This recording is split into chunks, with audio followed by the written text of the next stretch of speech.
Hi, this is Dell 3524 here, and we're going to be doing a RAM upgrade on the Dell Latitude D510. So all you're going to need is a Phillips head screwdriver and a DDR2 RAM. So what you're going to want to look for on the back of it is this.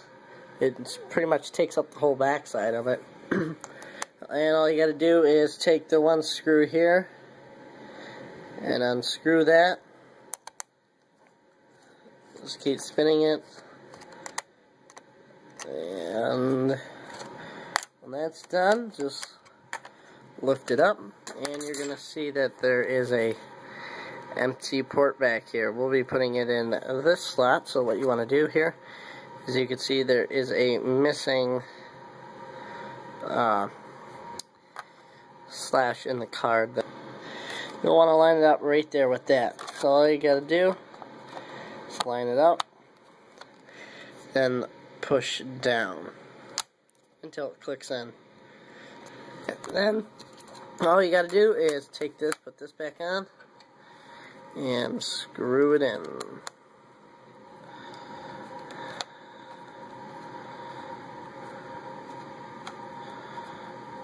And that is upgrading the RAM in the Dell Latitude D510. Any comments, questions below?